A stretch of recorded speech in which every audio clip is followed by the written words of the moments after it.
In this video, I'll be making cheesy potato hamburger casserole. It's super easy to make.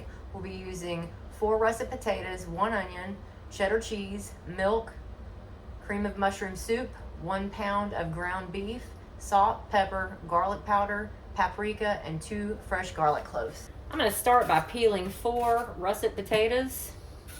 I finished slicing the potatoes and now I'm going to cut them in about 1/4 inch rounds.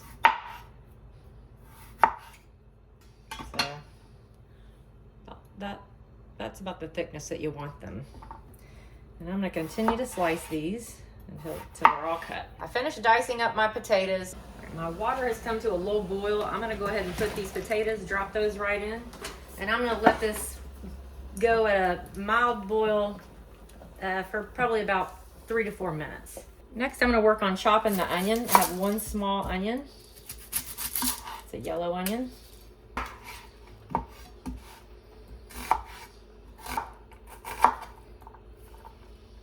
I finished chopping the onion and I'm going to set this aside and move on to the next step.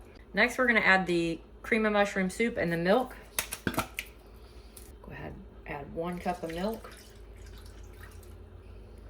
Go ahead and give that a whisk. And then we're going to add the seasonings to it. This is salt, pepper, garlic powder, and paprika. Put that in there. And I'm going to set this aside. Potatoes have been boiling for about 3 minutes. We didn't want to fully cook these. The whole purpose of me doing that is just to speed up the process. You do not have to pre-boil these. If you don't want to, you can cook them in the casserole, but it's just going to take twice as long. The casserole will end up having to bake for almost an hour. I've got 1 pound of ground beef. I'm going to go ahead and start to cook it. When I cook ground beef, I always add a little bit of salt and pepper to it. Just a sprinkle. I'm going to continue to cook this for a few minutes. So I'm going to go ahead and add in the onion that I chopped earlier. I'm going to put that in with it. As you can see, the meat's starting to brown up nicely. The ground beef's cooking well. I'm going to go ahead and add in 2 cloves of garlic that I've minced. I usually do this toward the end so that it doesn't burn. And I'm going to continue to let this cook until it's fully cooked. The ground beef's finished cooking. I'm going to go ahead and drain all the fat off of it. I went ahead and completely drained my ground beef, and next we're going to add the soup mixture to the ground beef. I'm going to just go ahead and pour that in and thoroughly mix this. All right, that looks good. And I'm going to set this aside and we're going to start to assemble our hamburger, ground beef, and cheesy casserole.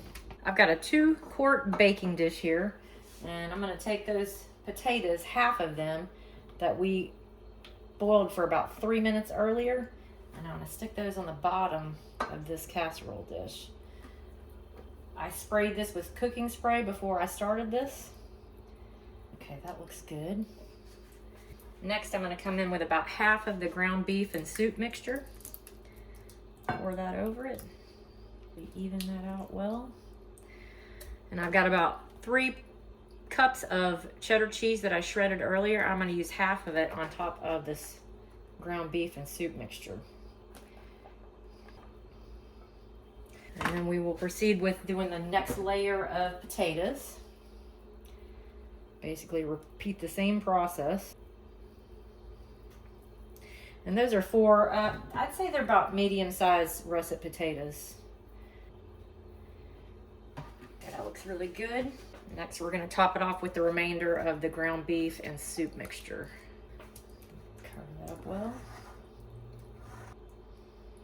And I'm going to chop that with the remainder of the cheddar cheese. And just kind of spread that all over the top of that. And I'm going to cover this with foil, and I'm going to bake this at 350 degrees for about 40 minutes. If you don't pre-cook the potatoes, then you'll have to bake it for closer to an hour. Before I put it in the oven, I'm going to sprinkle it with a little bit of paprika just to give it some color.